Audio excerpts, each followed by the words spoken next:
All right, hi everybody. It's Meteorologist Joe Chaffee here. Good evening on this Monday evening, coming up a little bit before 6 o'clock, and of course we're watching Hurricane Florence. I actually right at this moment, I'm just getting a message from a friend of mine that is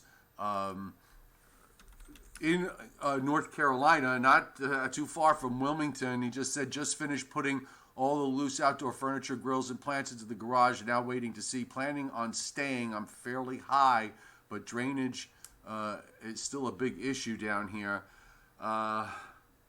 Boy, I don't know, Ed. I mean, let me just give him this message. Okay, there we go. I also heard from a friend of mine earlier today. I have to call him, and he actually just bought a house right on Wrightsville Beach in North Carolina. Just moved in a couple of weeks ago, and he's already evacuated.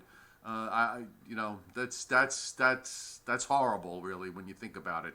But I'm sure a lot of folks are if you're watching from North Carolina, look, I want to just I want to emphasize at this point, deep breath and calm. Okay, we're gonna take this one step at a time in terms of what's going on. I cannot tell you what you should or shouldn't do. Okay, just to be clear, this is we've been saying on our live streams every day that this is a situation where we're dealing with a tropical storm and a hurricane, and you should consult your local National Weather Service office, which you can find by going to weather.gov, or the National Hurricane Center, which is nhc.noaa.gov, regarding any decisions that you have to make with respect to threats from tropical storms or hurricanes. And in this case, we're definitely talking about Category 4 Hurricane Florence with 140-mile-an-hour winds. The weather maps that we show you here are not to be used to make decisions. We are giving you a sort of broad perspective of the meteorology behind everything that's going on, what may or may not happen going forward. There's still a lot of fluidity in all of this. And frankly, I don't know your local area, so you do. And your local officials do, and that's why I can't really answer specific questions regarding what you can or can't do. Also, for those of you who are on the chat board, we welcome you, of course. Welcome to everybody, and any new people that are on, welcome to you too. Anthony Orr is our resident statistician, and he's also moderating tonight to make sure everybody behaves. So I don't want any, I don't want any nonsense and nasty language and that kind of thing.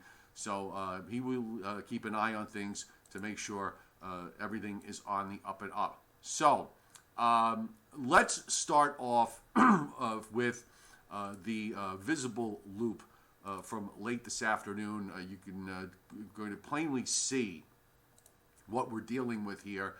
And you know that I've often used the phrase about a buzzsaw, and that's what we are starting to see here on the satellite. The strengthening, the rapid strengthening began earlier today. It has not shown any signs of slowing down yet. The last pressure that the Hurricane Center put in their advisory was 939 millibars.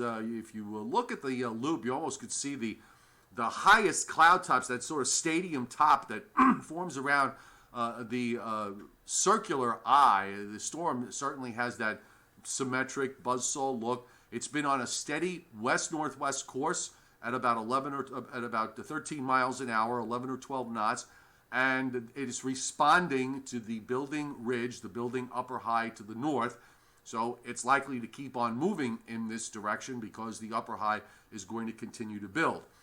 We are going to go just a bit to something else that I just want to point out, that the Hurricane Center actually said may wind up being a new player that has burst on the scene. The white flashes as they load up the satellite pictures.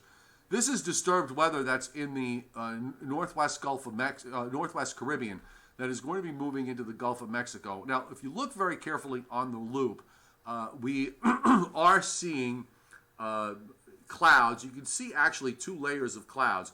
Clouds that are moving from west to east, and clouds on the bottom that are moving from east to west. And this is the shear, the strong winds in the upper atmosphere that are preventing the system from developing. However, when this gets into the Gulf of Mexico over the next couple of days, conditions will become more conducive for development. And I bring this up now because if that is the case, this could be this could perhaps alter things along the southeast coast, because if something develops in the Gulf of Mexico, it may impact the ridge in the southeast United States. So it's going to impact the strength, and that could have a factor on the track of Florence. So we want to pay attention to this very, very closely going forward. But for now, it's the buzzsaw that we're looking at with respect to Florence as it moves along to the west-northwest. I want to go to the Hurricane Center's forecast. This is the official National Hurricane Center forecast, and this is a map that you should certainly use with regards to making any kind of decisions. The other ones you shouldn't use that I'm going to show you, but this one is their official forecast.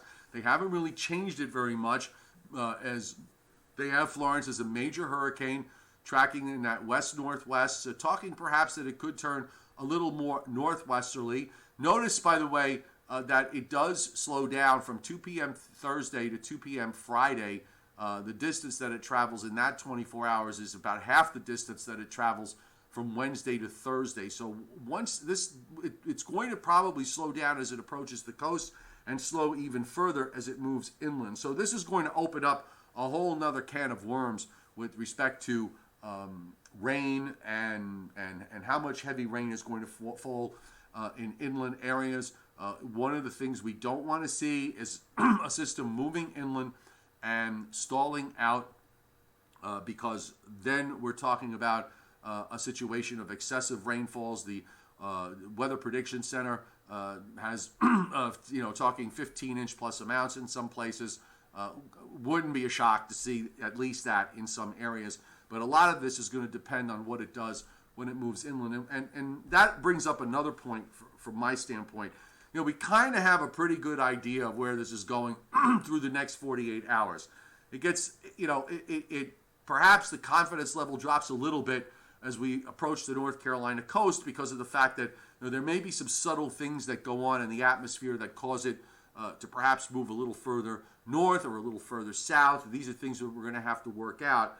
The forecast outlook becomes especially dicey once we get inland, because there are a lot of variabilities in terms of what models are doing, from taking it straight west-northwest forever, which is what the European does, to looping it around or even stalling it in North Carolina or Southern Virginia and just stalling it for almost 4 days. And then there are a few other possibilities that lie somewhere in between. So really, to speculate what might happen beyond Thursday is almost a fruitless cause because of the many possibilities that open up. But be aware that the Hurricane Center's forecast is to move it inland, slow it down, and then continuing to move it inland toward the North Carolina-Virginia border by the time we get to Saturday. So that would play out as an excessive rain event for the inland areas for North Carolina and for Virginia.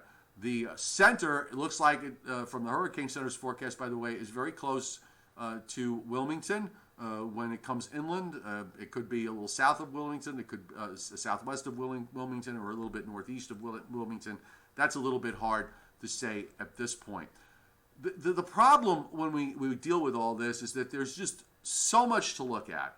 And while all these tools have helped us, they've also helped to confuse us in a lot of ways. And this is a model that I don't really pull up too often. This is the HWRF, which is one of the hurricane models. And the wind field is what you see here on the HWRF. We'll roll it back to the beginning and take a look at this. And by the way, that's Isaac that you see down east of the Leeward Islands. Now, the geography is going to move with the storm, so it's going to look a bit different than the other ones where the geography stays static and just the maps change. Here you get both. But in terms of strength, the HWRF, and we're at the time frame now of overnight, 5 a.m.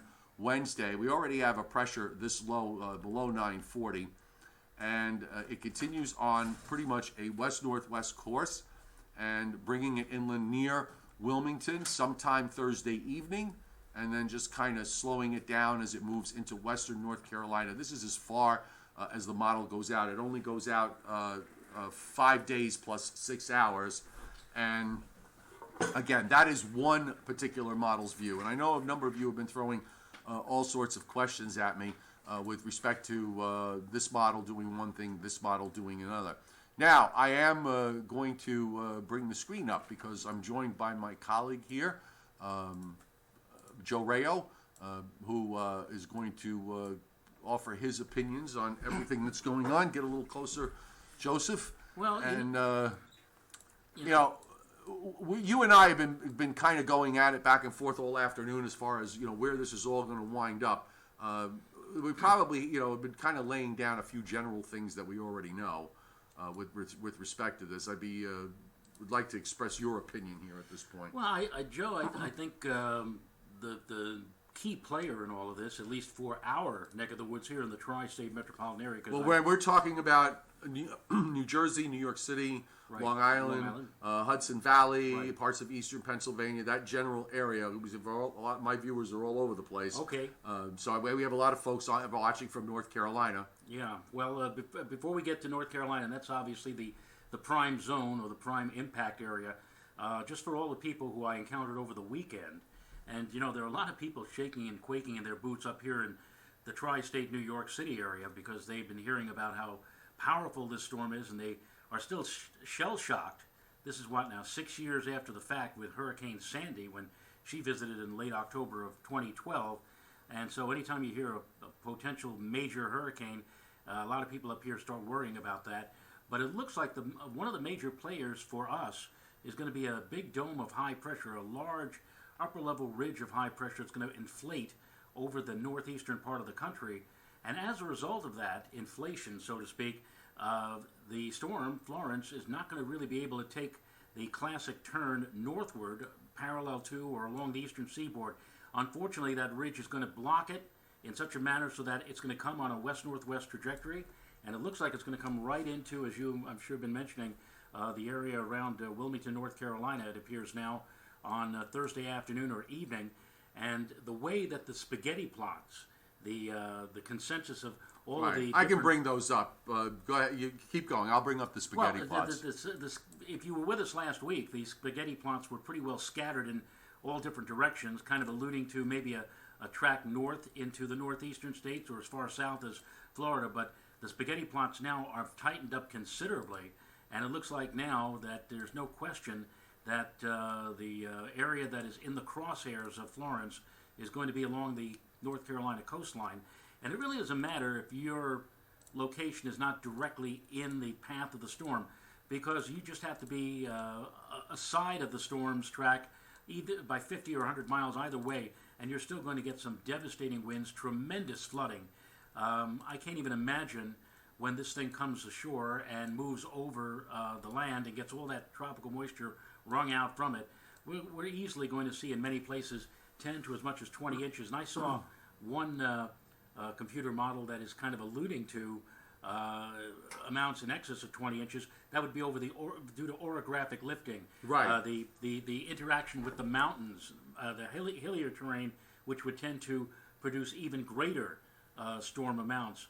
So this, and I'm thinking back, Joe, and you and I have gone 40 years or so in this business, and the only other storms I could remember, and this goes back even before I got into business, Camille in 1969, Hugo, which did a number on Charleston, South Correct. Carolina, back in the late 80s. I think it was 1989 with Hugo. 89, and this is going to be right up there in terms of historic storms. They might as well just retire Florence right now, the name Florence. Well, this is going to be one of the more memorable storms that we have seen. Look, here's if you're sitting and you're looking at this is why you can't use maps like this if you're watching at home or wherever you happen to be, if you're on your phone or if you're watching on the desktop, and you see a map like this and you kind of get a general idea. This is a very broad. We're showing you the East Coast. You can't really see where your local area is. You can't make a decision saying, because I'm going to choose the blue one because I like blue, and I'm going to not, and leave, or I'm going to stay because of the purple one, which is my signature color, is got it looping offshore. This is why you can't use these maps. What the maps function as, at least from the standpoint of what we're dealing with and what we're trying to explain, is the fact that all the models have it coming to the North Carolina coast, whether it's in the south, the southern part near the South Carolina border, or in the northeastern part. But they all generally have it going in that direction. And where you live, if you're in a coastal county, I'm sure they've already told you. They've evacuated, from what I understand, with mandatory evacuations, and I think they're justified, given what we're dealing with. Right. And the interesting thing also is that sometimes in impending hurricane outlooks, the path is sometimes in doubt up until like 24 hours before the landfall. You really don't know on how to evacuate, who, where, what.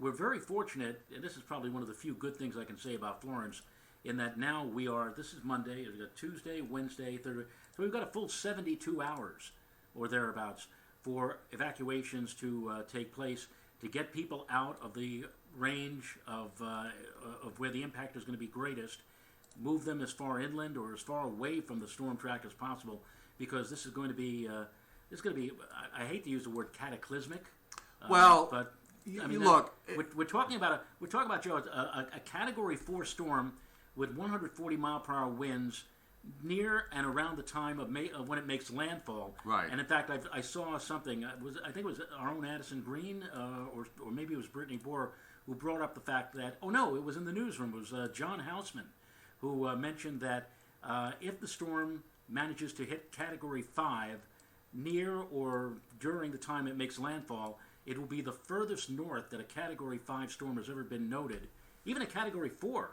Right. You'd have to go back to Hazel in '54 for the last Category 4 storm to hit the North Carolina coast, and Fran was the last major in 1994. So it's been a long time. Yeah. And you wouldn't have said to yourself just even a few weeks ago that there was the paucity of activity. We were watching storms hitting Hawaii. Right. And meanwhile, the Atlantic was like moribund. It was nothing was happening with the Sahara dust and the cool temperatures, especially off the African coastline, the water temperatures. And you wouldn't have thought that this would be possible, but here it is, the 10th of September, the traditional peak of the hurricane season, and we have not one, not two, but three hurricanes out there, led by this monster that looks like it's going to make a landfall on the Mid-Atlantic United States. All right, so we have the new GFS, so we can march this along. One of the problems that I've had with the GFS model, Joe, is the fact that it stopped doing it for a couple of runs, and then it started again today, where it had this ridiculous pressure off the North Carolina coast down to 903 or whatever it was, which is insane. There's never been a storm that intense in that position that I've looked at going back through the data. But so I wonder if the model, by showing, there's a tendency for storms to move more poleward the stronger they are.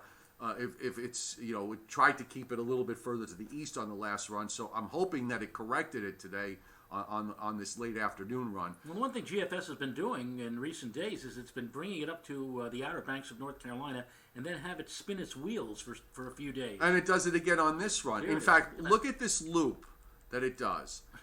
and look, the GFS does at least, forget the specifics here. We have it out to 156 hours. So let me run it again. So here it comes on the GFS model. And we're going to show you the European, because the European is different. And if the European forecast is correct, it's going to mean for different outcomes. Okay? But here it is approaching the coast.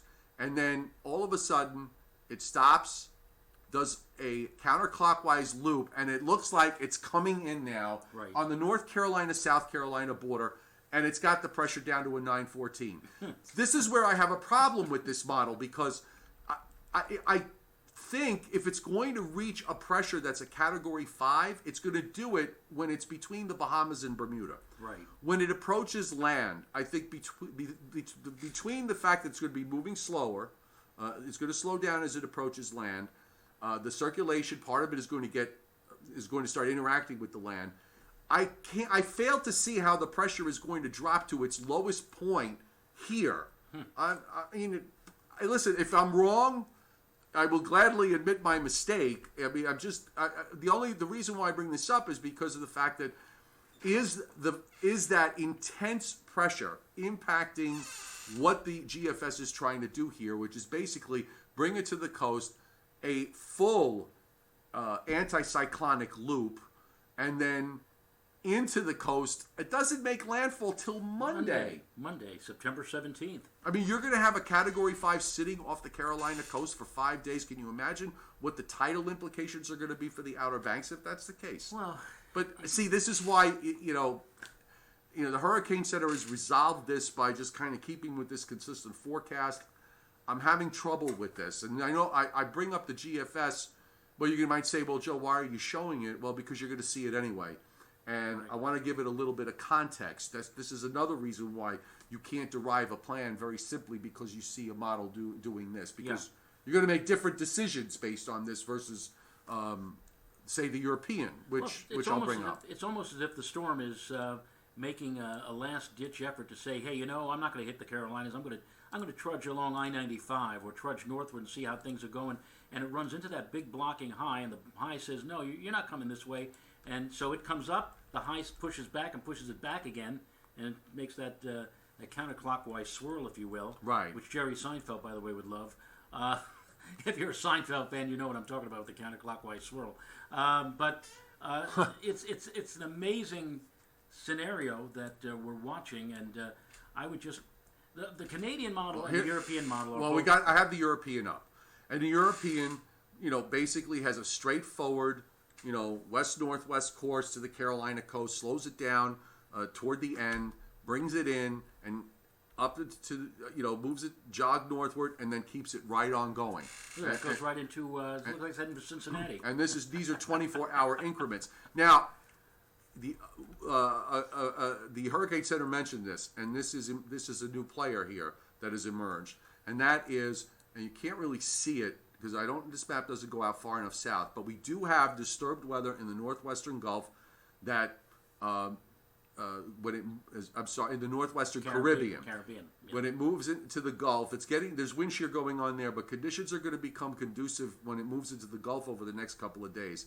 And in fact, the European does have some semblance of a low developing in the western Gulf here. This is the map now for Friday morning.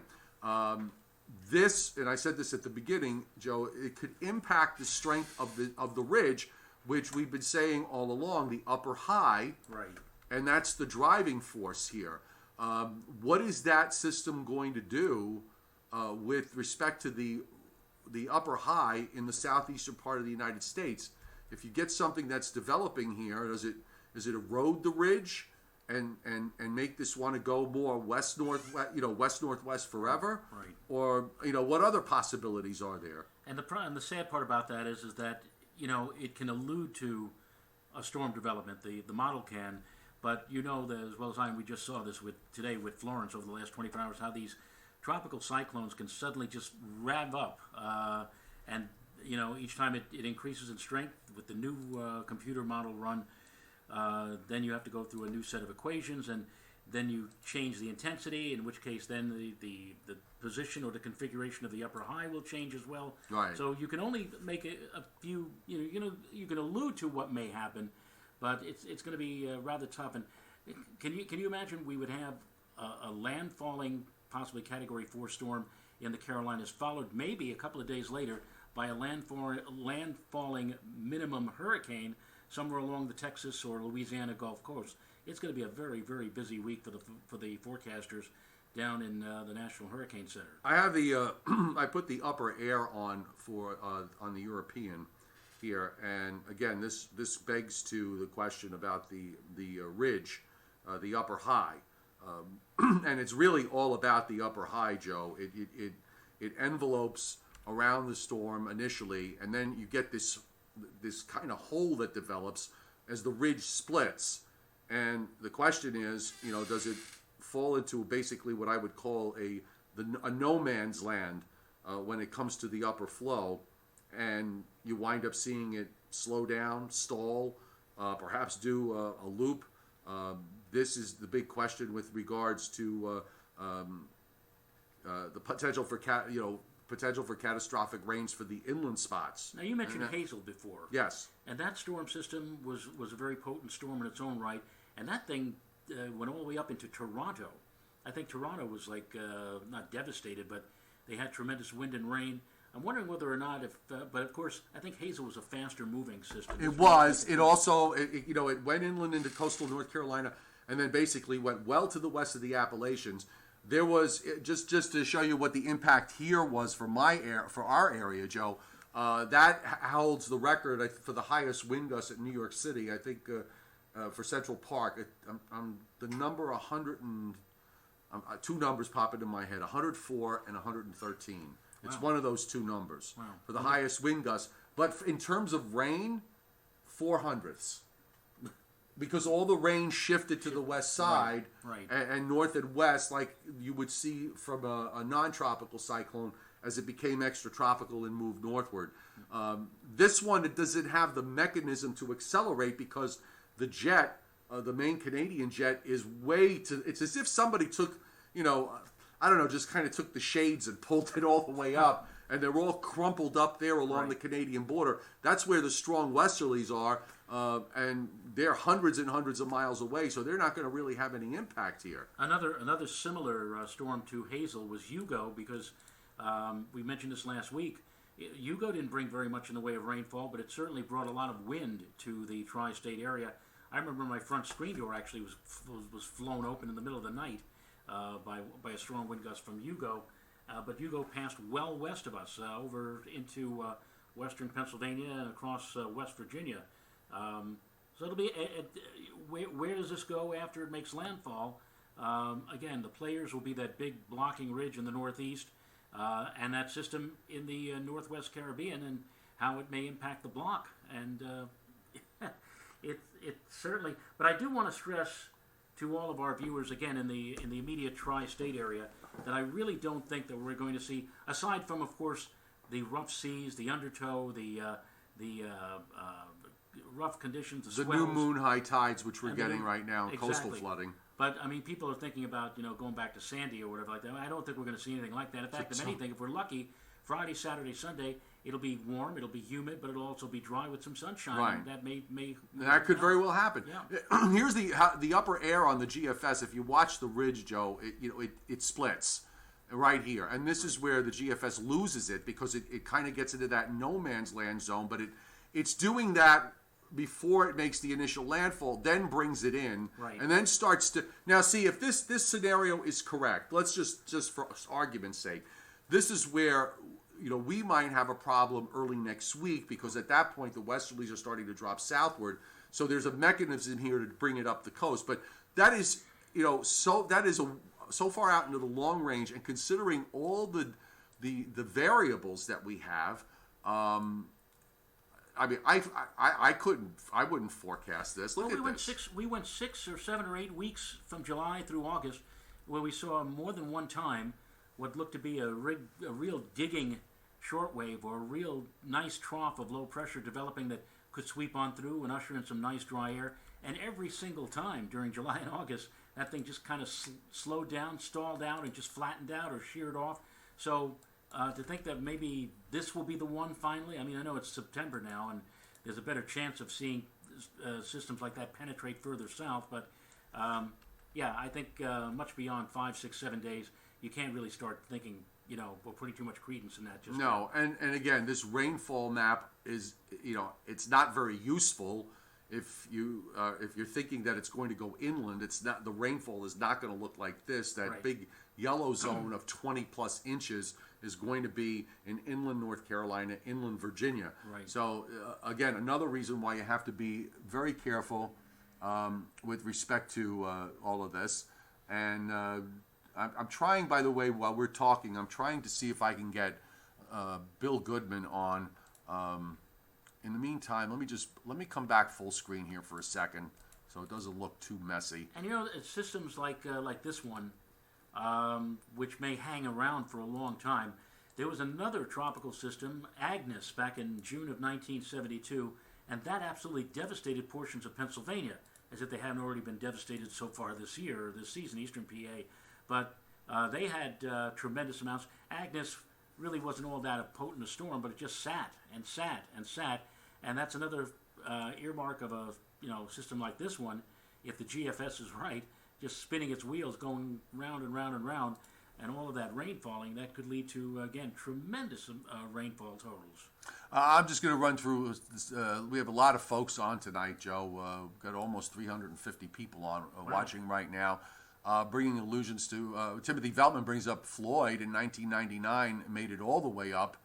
Floyd was an incredible. And he's up in Albany, by the way. Go ahead. Yeah, Floyd. In fact, it's a funny thing. I do the Lower Hudson Valley here in FiOS 1. I was with another news gathering organization before I came here, and I was with that organization with Floyd. Floyd just devastated the Westchester, Rockland, Putnam area. All the parkways were closed. Tremendous rains. Some places, like up near Yorktown Heights, had like 12 and 14 inches of rain. And we always used to use Floyd as the benchmark for a really cataclysmic storm in terms of flooding. And then came Irene in 2011. Right. And all of a sudden, Floyd was forgotten. And that was followed the following year by Sandy. So Floyd is yet another heavy-duty storm system. Again, I mentioned Agnes for Pennsylvania in 1972. We had a tropical storm in 1971. I don't know if you remember this, in late August, Doria. I remember. Doria came straight up from the south and went right up across the tri-state area and right up along Interstate 87. And I remember waking up the next morning, there was like 5-6 inches in my rain gauge. Not so much in terms of wind, but it certainly piled on. So we have Doria, we have Agnes, Bell in 1985, which went through the central part of. Bell was in 1976. Bell went through central Long Island. 85 was Gloria, and then 91 we had Bob, Right. which touched eastern Long Island out toward. Your memory is the so Twin much Ports. better than mine. I remember Bob starting as a clump of clouds in the Bahamas and getting better organized, and no one was mentioning it. And it was a bit of a forecast coup for me because I warned we got everybody ready, and it wound up grazing the South Shore, Right. And then went over Block Island. And actually, after Bob, I think we went through a long. Well, I wouldn't say that because there were a couple of others that jumped to mind. I think in 95 or 96 there was Bertha, which was a tropical storm which passed on through. There were a few storms that flirted with our area, but I think from Bob in 91, we went a long time, and then finally we. Mr. Goodman. Hang on, there. he may not be able to hear us yet. Hang on a second. Can you I hang on, yeah, Bill? I can hear you just fine. All right, just let me just set the. We're on live on YouTube now. I thought I'd bring you in here because I think you could lend some excellent perspective here, and I got a couple of questions. Just give me a talk to me. I'm talking to you. How are things going over there? Oh, brilliant! I just want to check your volume, and I think we'll be ready to go. Okay. And of course, I will rely on my buddies on the board because they're usually pretty good to let me know when stuff's not working the way it's supposed to be. So just talk to me. Okay.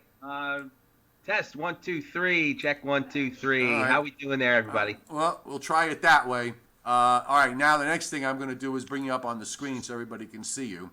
Okay. So that'll just. It's just being very difficult here. Ah, there you are. There's folks. For those of you who haven't seen, Bill has been on here before. Bill Goodman from the National Weather Service here in New York, in Upton, which covers the New York City, Long Island area. Joe, you're going to have to get a little close to me so that we're all in the shot, and then we're good. Okay. So, Bill, I'm not trying to catch you flat-footed. I just wanted to. There's a couple of thoughts that popped into my head that the Hurricane Center brought up this evening. I don't know if you got to read the discussion. I was just reading it when I got your phone call. So Okay. let's talk. What I'm trying to figure out is the system that is now in the Northwest Caribbean that's blossomed out of nowhere. And there are some hints on some of the models of some kind of low developing when it gets into the Western Gulf. And they talked about, since this really is all about the ridge with respect to Florence. And they alluded to that having some impact on the ridge in the southeast. My question is, I'm trying to gauge, okay, so if the ridge in the southeast is weaker, what is that part of the ridge of the southeast is weaker, what does that do to Florence? Does it turn it more westerly? Yeah, because I thought I just read in the discussion that the models actually shifted a little bit east, or more that the spread in the ensembles, all the potential tracks increased a little bit. And I saw that, but I think they dealt with that issue with regards to the system going into the Gulf a bit separately. I don't want to overstate it, but I'm just I'm wondering, if the Gulf system develops into something. That's going to impact the ridge that's in the southeastern part of the United States. So does that mean that Florence maybe turns toward that weakness and goes more, more west-northwestward toward the southeast coast? You follow where I'm going with this, or does the outflow of what develops strengthen the ridge off the southeast coast? I'm trying to figure out what the impact would be here. I'm kind of leaning toward that second scenario that you just mentioned, that you'll have an upper level anticyclone over the Caribbean system. Right. So you'd have ridging in that general area. Track of Florence shifts just slightly east. Okay. All right. So all right. Oh, because it was I was kind of trying to look at this, in terms of absorbing it all, and I didn't expect to have now this sort of, this little bit of a curveball that has shown up. What's your take on the European? Because through all of this, for the last 5 days, or it seems the last 5 days anyway, the European has been the model of absolute consistency. It keeps pointing to just south and west of Wilmington, straight in, and then north and west from there. Yeah, it's kind of hard to argue against it. I know how well it did with Irma last year. Another model I like to look at, if I see the European and the UK Met both in agreement, I didn't get to look at the UK Met, just been around enjoying my last day of vacation before doing some real work tomorrow. Up until now, the UK Met has been actually the model that's been the furthest south of all the models up until now. Yeah. I didn't look at it today either. You want me to give it a quick look? Sure. While you're doing that, I'll just mention that I know the UK Met was the first one to really catch on with what Irma did last year, taking a more southerly track, even before the European did. So, I wonder if that's an indication that could happen. I really don't know. And even before this year, I used to think that the European could have like a little bit of a west bias, that you had to factor in some of what the GFS does, but now with the model quote improvement that was done last year to the GFS, uncoupling the with the decoupling of the ocean, right. I can't trust the Euro GFS compromise at all. So well, I'm going to just tell you, I can't bring up the UK maps on the screen because the Metro Center would yell at me, and I don't like to get yelled at. But I'm just looking here, Bill. It basically takes it northwest, right over Wilmington, or very close to Wilmington, and then into eastern North Carolina, and eventually up into West Virginia, the remnant low center, by 144 hours. So that is, I'm just trying to see what the time is the printed. This is Sunday. So this is Sunday, the remnant low in West Virginia. I mean, this would mean, certainly extreme rains for the inland areas of North Carolina and Virginia. If it's going to take 3 days to go from Thursday to Sunday, it moves from the North Carolina coast to just to the mountains of West Virginia. That's not good. No, not at all. It could be, it'd be like the Harvey of the East Coast, and some places maybe 30, 40 inches of rain, especially just in and just the east-facing slopes of the Appalachians and close by. Well, you described it actually, by saying the Harvey of the East Coast. You look at the upper air, it's not really that different. The upper ridge splitting in two, the one part of it right off the coast, the other part of it in the Ohio Valley, the no man's land in the middle, which is kind of what happened with Harvey when it moved into the Texas coast and then just sat there, just inland. It's not that different. Yeah, I think the two differences are Harvey had been near the coast and could just keep just had an influx of Gulf moisture that just never ended. The situation with Florence is that it's just going to run into a mountain range, and all that water is whatever water it has is just going to get wrung out in short order. So who's going to be the Houston this year? Is it going to be Raleigh-Durham, for example, or what major metropolitan area is going to be devastated by potentially heavy-duty flooding rains?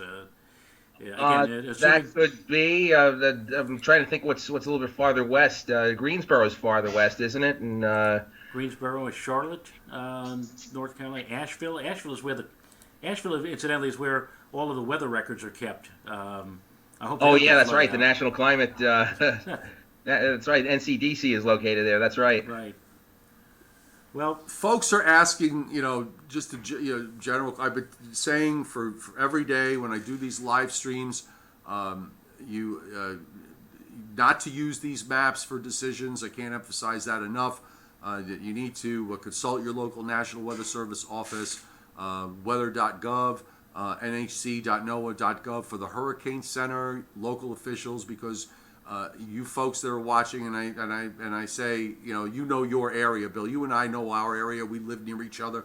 We know how things work out weather-wise, and it's very important. It's hard for us sitting here in New York, but on Long Island, in Westchester County, or wherever we happen to be, if we're not actually there, what's the best advice that you could give to somebody who's trying to figure this all out?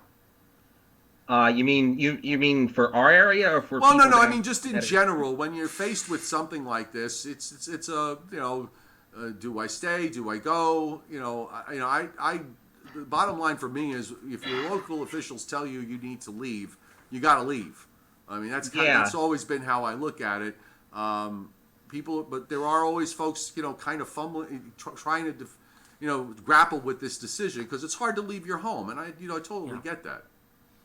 I think though, at least at a common sense level, we say run from the water, hide from the wind.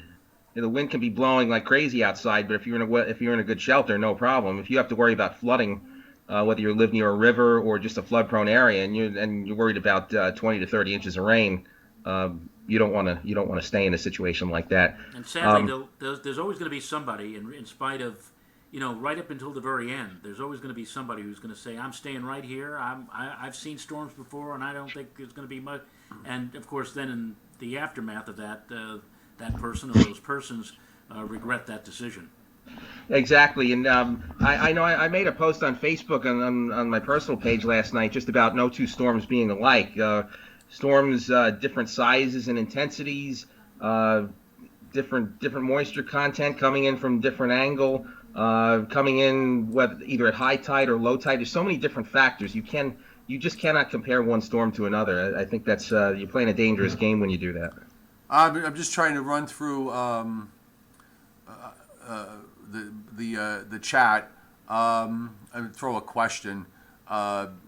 Ruin Nation, who's one of my regulars here. First of all, by the way, guys, I hope the audio was good. I think I got the levels right and that you're hearing everything. I'm not seeing any complaints, so that's a good sign. But he asked, everybody kind of points back to the storm that they remember when they were young, from years ago. And he points back to, Ruin Nation points back to Agnes in 72. What are the chances that we get Agnes in 72 did in inland areas? where it, if it went inland and basically eventually flooded out Pennsylvania. Right. What about that I think there are many possibilities here. We could speculate forever with regards to what could happen. Yeah, I don't know if the problems that I don't know if we're going to see that magnitude of flooding that far north, at least into eastern Pennsylvania. It'll all depend. I'm really not sure which way this thing is. If it stalls there, I think it may be confined mostly to the North Carolina, Virginia, I guess adjacent South Carolina, and not spread too far out of that area. I'm gonna have to leave it at that for now. Yeah. Well, with all the different, I was looking at some of the hurricane tracking models, Bill, and ensembles and everything else, and I could look at a track and say, oh, this looks like this storm and this looks like that storm, but what we can't see is how these different members, what do they come up with in the upper air that makes them do one thing or another. So that's kind of, I guess, reflecting my problem when you see all this stuff that we have. It's just, I don't know if it helps or it hurts.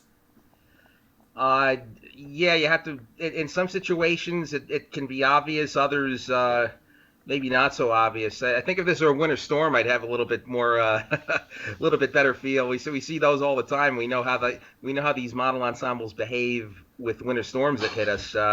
Dealing with them with hurricanes is a little bit different story.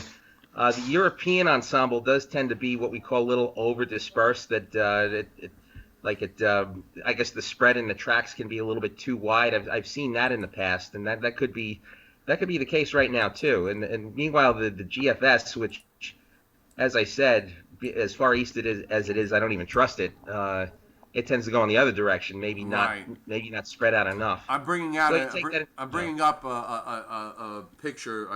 I took you off the screen for a second because I brought up a picture of the buzzsaw that Florence looks like it's becoming. The visible is going to the infrared. I mean, it's got a really well-defined eye here. There's a recon going in there at the moment. I'm gonna check right now to see. By the way, just as a courtesy, I want to credit Levi Cowan of Tropical Tidbits for putting all this wonderful stuff in one place.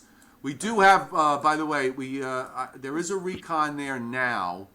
He's flying in, and I'm going to graphically, tropicaltidbits.com. You can find all of this stuff under current storms or specifically under aircraft recon. This graphic is from current storms.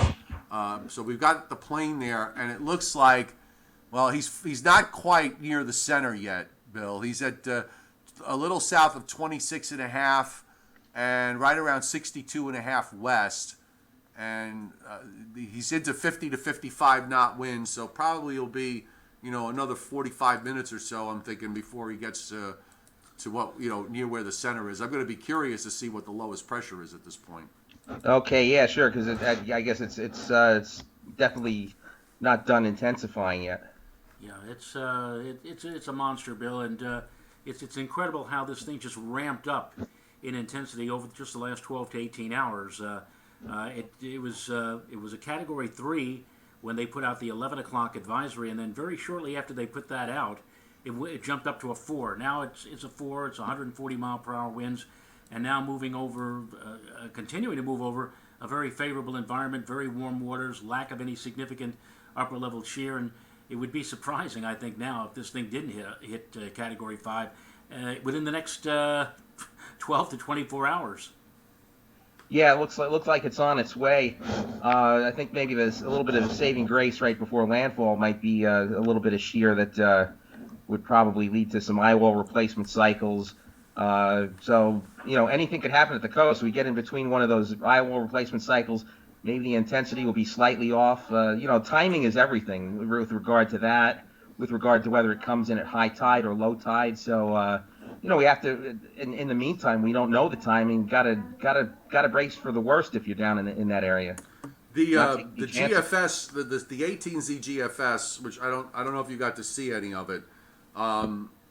to me, is it has a far-fetched scenario where it brings it almost to the coast by late Thursday. And then it does an anticyclonic loop from the Outer Banks, then comes around, okay? Then brings it in to the coast near the South Carolina, North Carolina coast on Monday, all right? So it just loops it out there just offshore for 4 days. The other thing it does, I could, the whole idea of the 4-day loop, the thing I find far-fetched about it is the fact that it's at that point that the model brings the pressure down to a 903 millibar. I mean, we've never seen a 900. We haven't never seen anything close to that low in that position. That, to me, that seems absurd. Yeah, it is absurd, and that's a problem.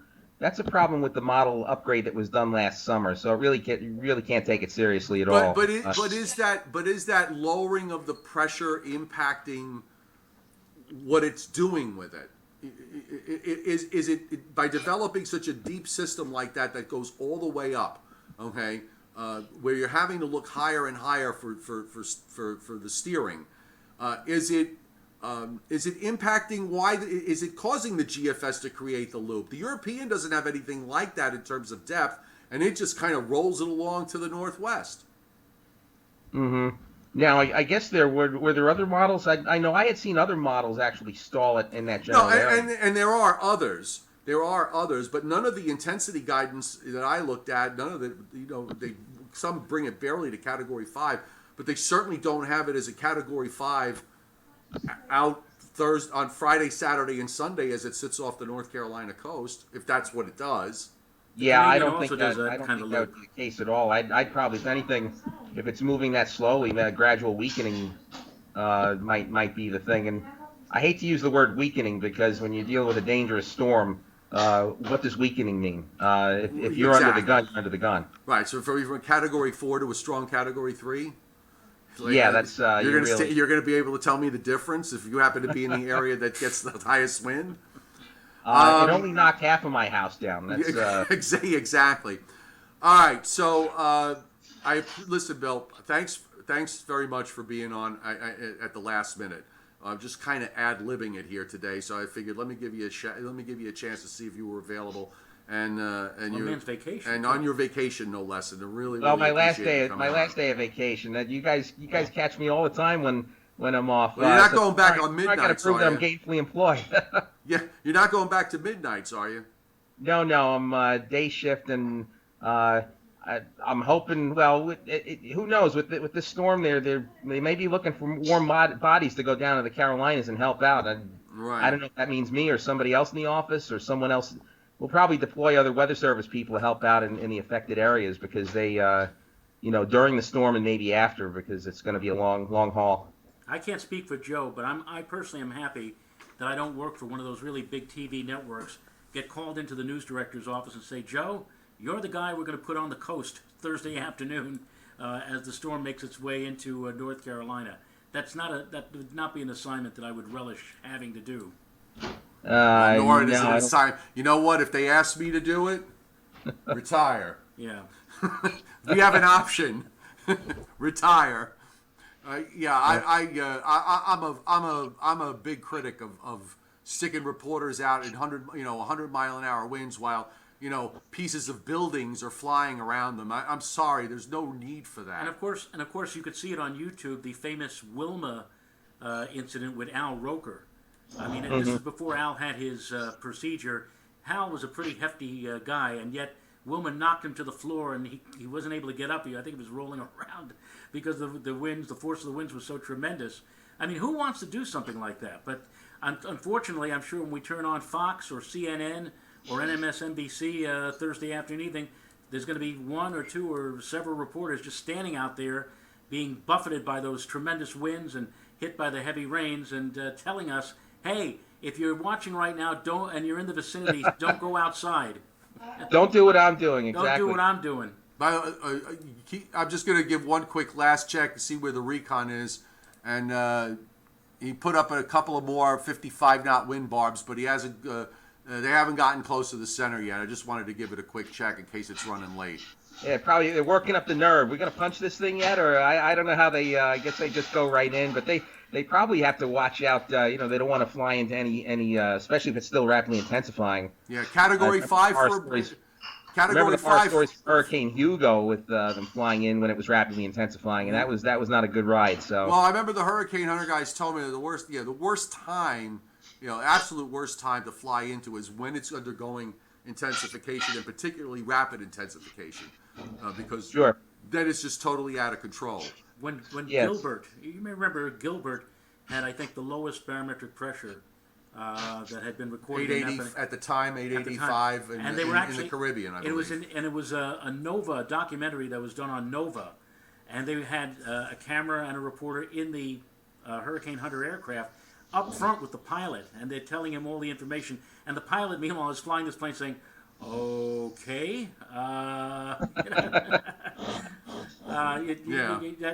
you have to be very strong-willed and That's very another. brave." That's another thing that I'm not doing. Ah, That's another thing where the R word comes up. Retire. right, Yeah, I'm not doing it. Joe. But we're going to Oh put you on yeah, the plane, Joe. this is, what do they say in Russia? You don't retire from hurricanes; hurricanes retire you. It could be. Yes.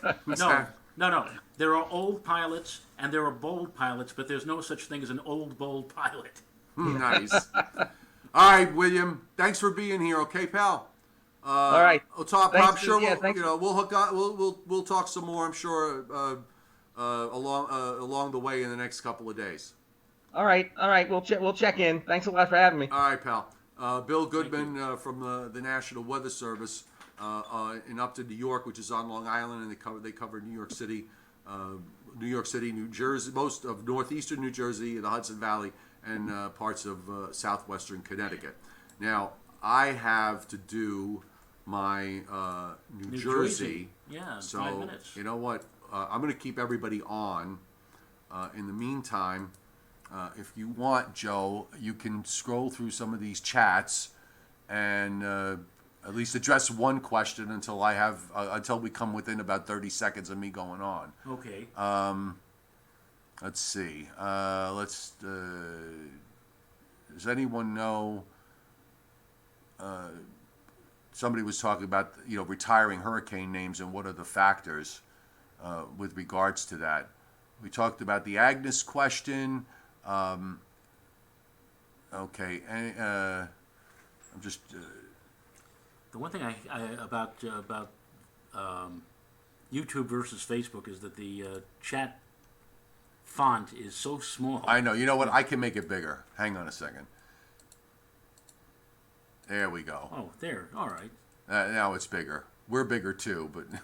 Well, somebody's asking about the new NAM model. Is anybody actually looking at the NAM with this? I actually peeked at it. It's kind of a little to the east. It sort of looks like the GFS. We could go crazy all day long going going with models one way or the other, or one direction or another. I'm just running. What is that about? Meteorology is the study of a constant evolution that will keep your mind growing and prevent Alzheimer's and dementia, says Mike Culligan. You know what? You have a good point. I got to step away for a second. Joe can you can scroll here, Joe, and Sure. you can look at some of the comments. All right. So I got to get ready. All right. Yes, Mr. Chiaffi is going to be doing Fios One News New Guernsey in just a very few moments. And I'll move into his chair so I can get a better view of some of these questions here. Anyone along the East Coast, please take warning and evacuate, of course. Will it hit Virginia?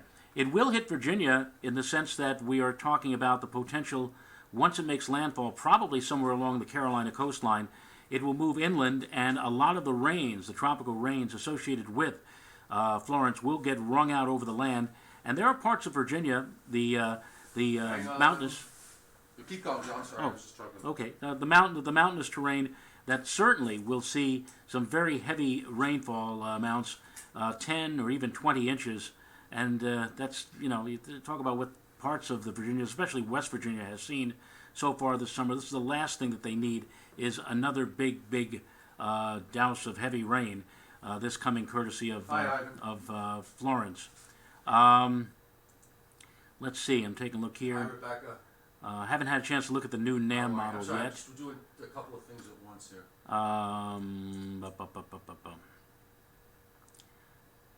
Okay, just looking, and Joe on the other hand is behind me is just getting ready now for his live feed on FiOS 1 News New Jersey. The 18 GFS run has the hurricane at 965 millibars at midnight.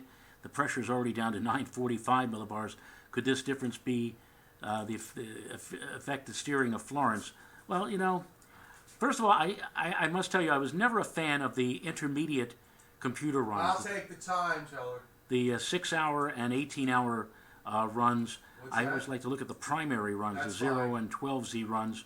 But yeah, that could certainly be the difference in steering where Florence is going to go. Of course, that's a pretty large difference there of 20 millibars, and it, you know, it's funny you mentioned that the actuality it's 20 millibars deeper than what the GFS is saying for the 18Z now.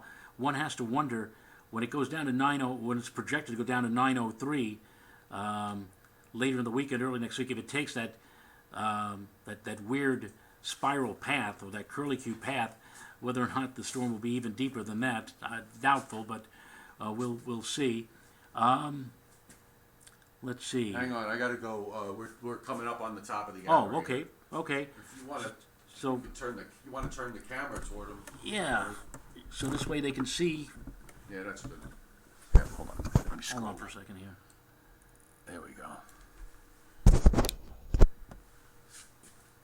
And Joe's going to be doing a live update for FiOS 1 New Jersey.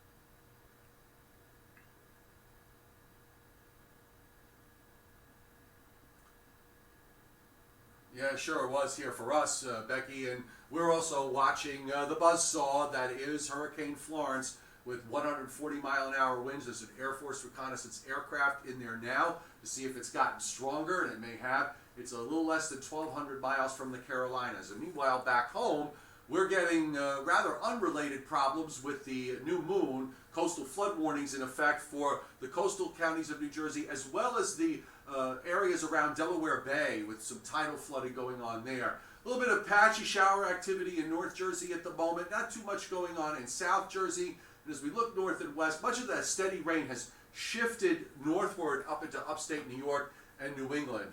Temperatures have actually been edging higher. We're at the highs of the day in the low to mid 60s, and we're probably going to stay in the 60s tonight with some fog, some drizzle, some showers, and maybe even a rumble or two of thunder. I'll have the forecast.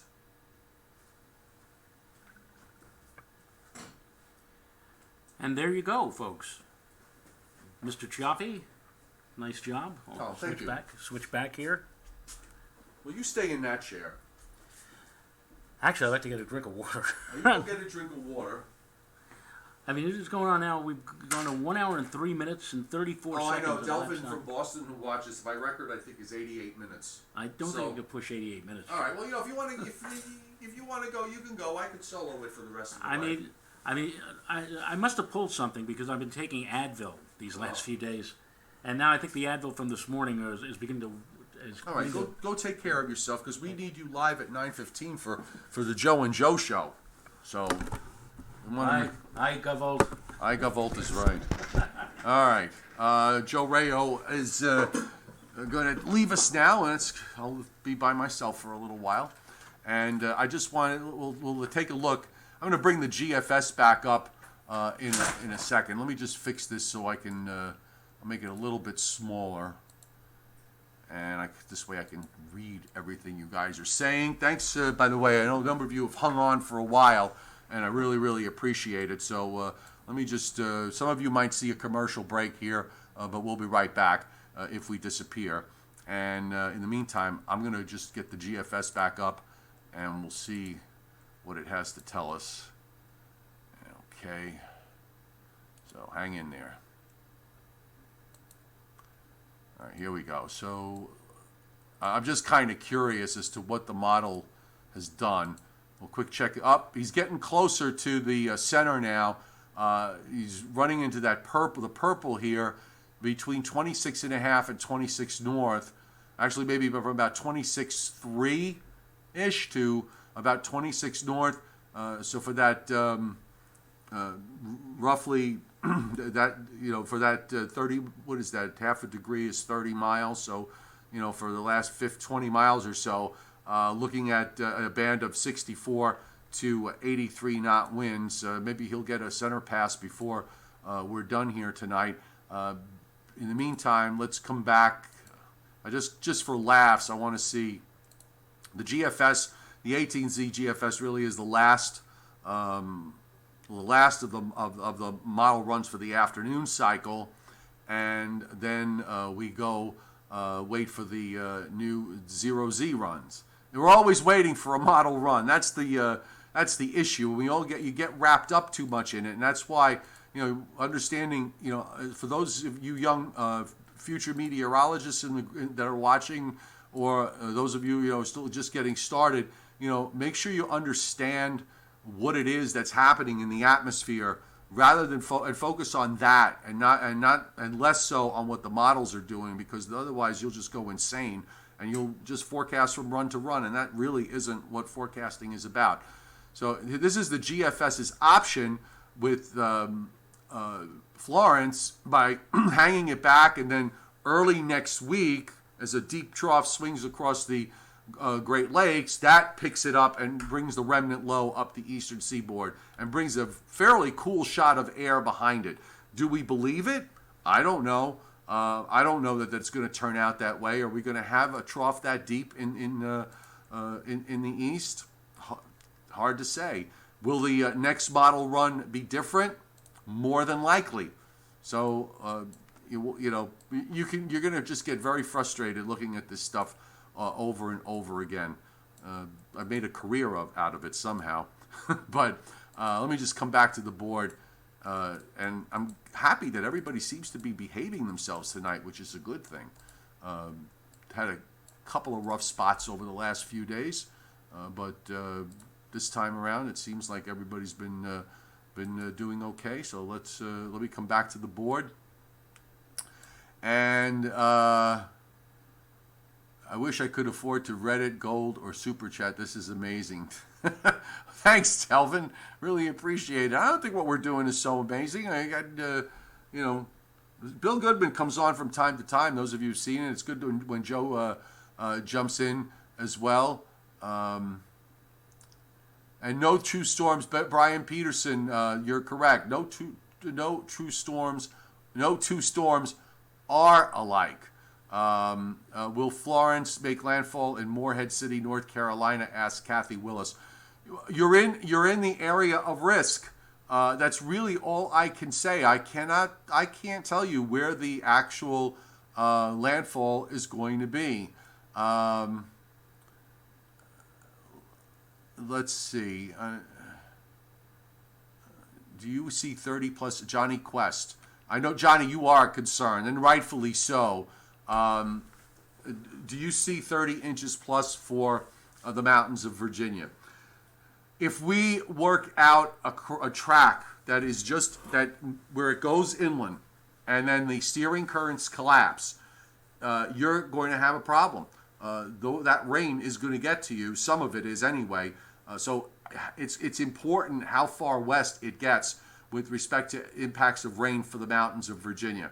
But the risk of I have to say, based on the models right now, based on everything we're looking at, certainly the risk of an excessive rainfall event for somebody in North Carolina and Virginia is real with this. So we have to take it seriously. Let's hope that, if the European winds up being right, that at least is better for you because it keeps on moving.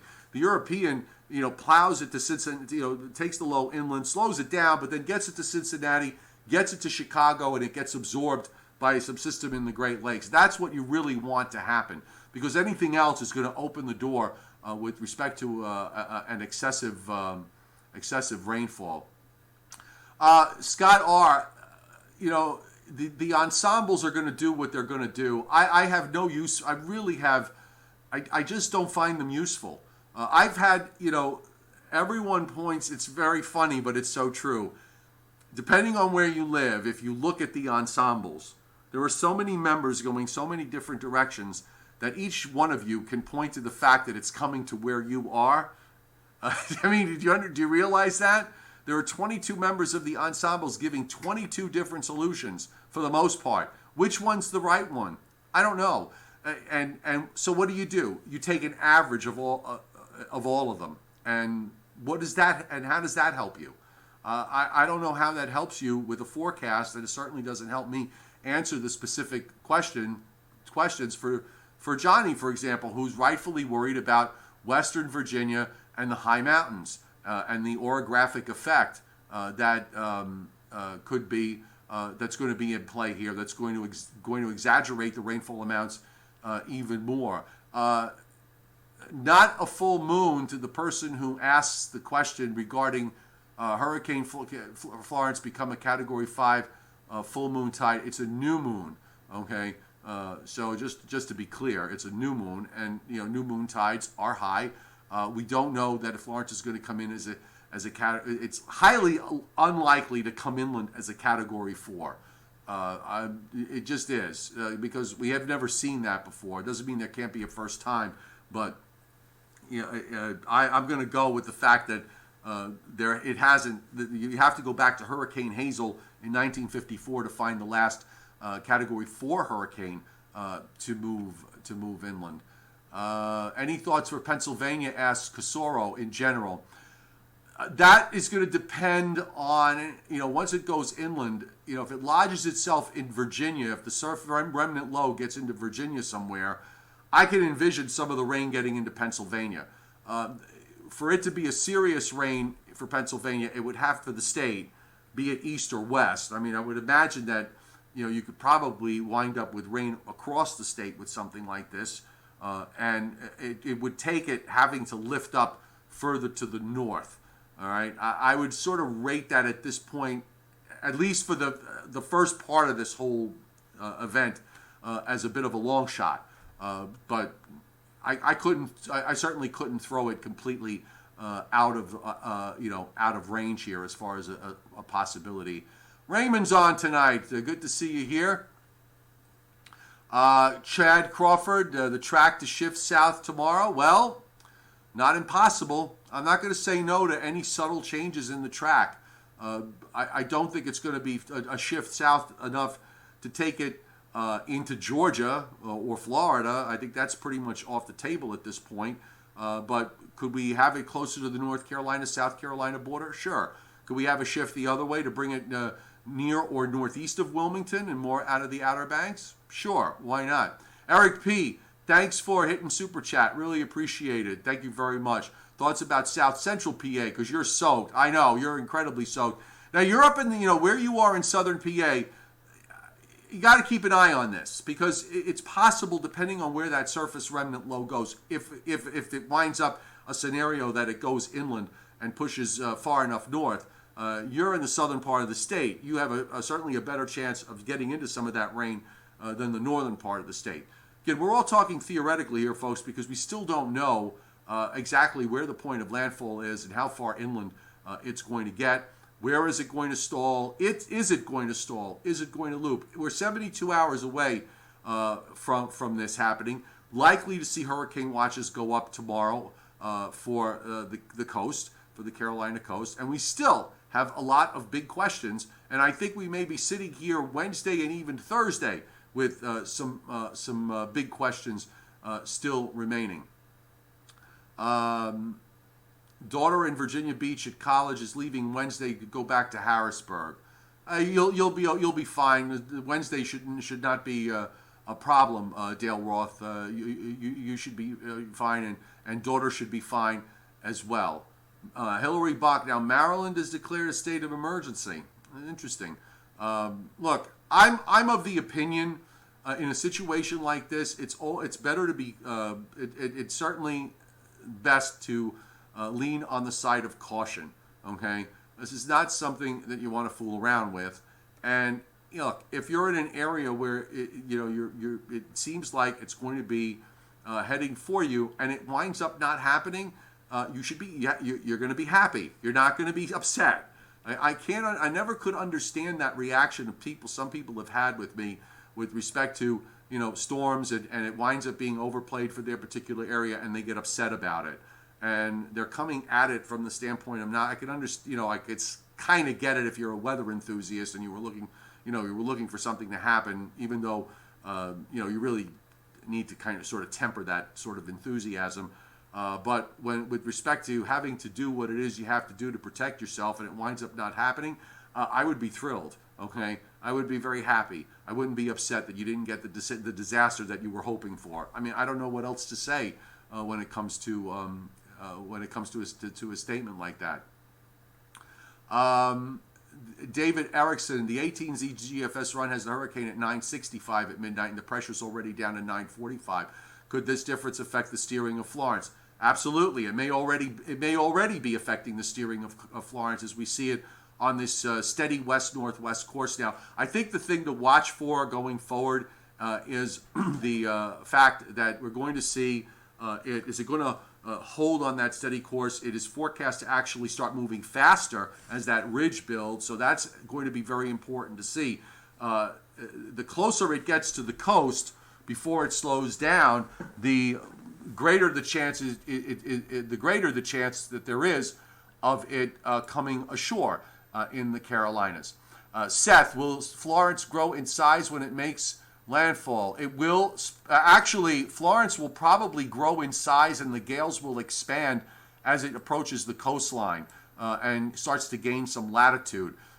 So you're going to see the storm get bigger in terms of the geographic coverage before it makes landfall. And once it moves inland, you'll probably see it fan out even more. So then we're going to have to start evaluating just how far north and west the heavy rains get, or even how much falls on the southwest side, which usually is less. I'm going to see if WPC, let me see if I got WPC's, and we do have their forecast map, so let me bring that up. Delvin, I think I'm going to break that record. I'm going to try to break it anyway. Or maybe not. I may fall short here as we're coming up on 77 minutes. Here's the Weather Prediction Center's forecast for the next 7 days in terms of total rainfall. And what you're seeing with respect to the areas that are in southern New Jersey, southern Pennsylvania, and then especially when you get into Virginia, West Virginia, and into North Carolina, that yellow is at least 10 inches, okay? And so they're talking about 10 to 15-inch rains in the area from western Virginia to through interior North Carolina down to the coast. If you follow where the rain is, and use the idea that the rain is going to be north and northeast of the storm track, then the heaviest rain, then just follow the southern edge of that yellow line, and that probably tells you, let's say you want to compromise, go in between the bright yellow line and where the brown is, the brown and the red. So in between that border, in that brown area, cut it in half and just draw a line there. That's where WPC, that's where they think the track is going to be. So basically inland near Wilmington, or somewhere there in North Carolina near the South Carolina border, and then moving northwestward and northward into western Virginia and eastern West Virginia. So they're kind of looking at this and thinking it's the Europeans' track might make a bit more sense, with maybe a little bit of slowing down or perhaps a little bit of stalling.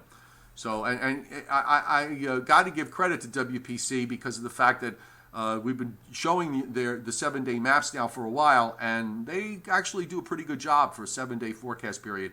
And by the way, notice that they also have a Big Max area of 5 inches or more for the Gulf Coast, and that is probably a reflection of the the system now in the northwest Caribbean that is moving into the Gulf of Mexico. The Hurricane Center, by the way, in their last tropical update, raised the possibility of that developing into a tropical depression in the next 5 days to 50%. So they are looking at that with a bit more seriousness. Why don't we give, let me go to the recon, and I'm going to, let me bring up the map. Let's go to see if there's if they're there near the center and we've got a center fix. Hang on one second, folks. And we do have them in the center, okay? And they're coming in from the northwest side here. So they're actually coming, look at that with the satellite shot. That's actually a really, look at how impressive that is. That's a great shot. God bless you, Levi. You do some great work, Levi Cowan of Tropical Tidbits. But I'll bring it up full screen, because that is really impressive. Look at this. You can actually kind of stare down deep into the eye. The scale, so the white is up to 113 knots. I don't see any of the next shading of pink, or whatever that is, that salmon color. But remember, they came in on the northwest side, which is typically the weaker side. So I imagine you're going to find those 113 to 137 knot winds when he comes around from in the other direction to make the second pass. It looks like the eye is centered. Hang on, sorry about that. I just made it a bit bigger. So the eye looks like it's centered at about, say, 26.6 north and roughly 61.6 west. We'll wait to see the next couple of passes to figure out what the pressure is doing. 939 was what they carried on the advisory, so probably we're going to have this in plenty of time for the Joe Rao, Joe Chaffee show at 9:15. So why don't we, at this point, I'm going to wrap it up, and we'll save it for the Joe and Joe Weather Show, which is coming up at 9:15 on Facebook. I'm going to shrink this down. Let me get my mug back up on the screen here.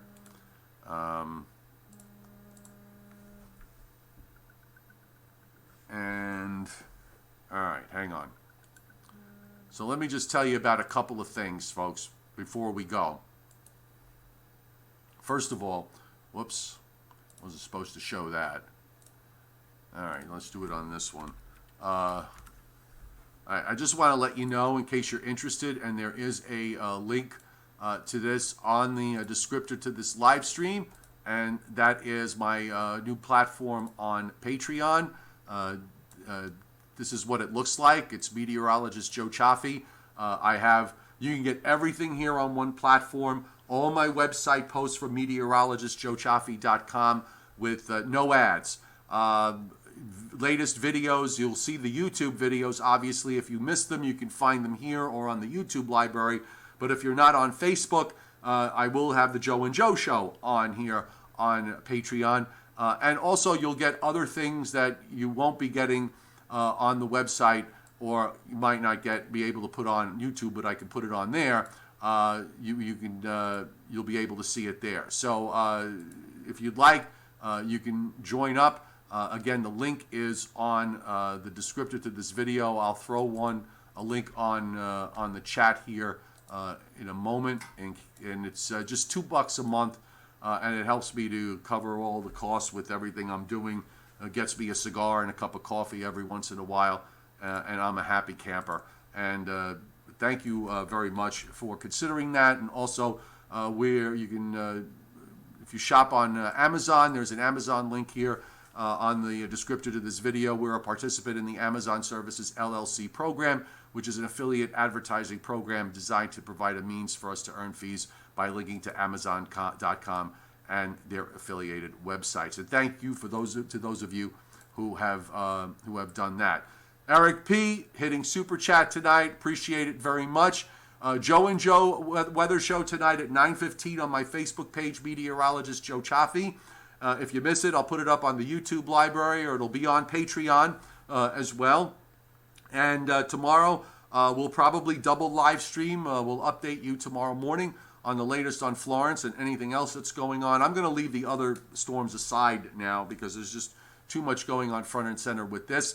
So we'll do a live stream tomorrow morning. Figure maybe at about 9 a.m.-ish will be a good time. And then tomorrow evening, we'll be back probably either at 6 or 7 o'clock with the evening live stream as we update you on the latest with Hurricane Florence. Category 4 hurricane, 140-mile-an-hour winds on the 5 p.m. advisory. And again, let me remind those of you who were late, do not use the maps that you've seen here as tools to make decisions. The radars are dated, et cetera, et cetera, et cetera. When we show you radars and satellites, if you're watching this on a replay, consult your local National Weather Service office or the National Hurricane Center regarding decisions that you may have to make with respect to the threat from tropical storms or hurricanes. Weather model maps shown here are not to be used for making decisions. I cannot emphasize that enough. Thanks again for being here, everybody. We will see you later tonight or tomorrow morning.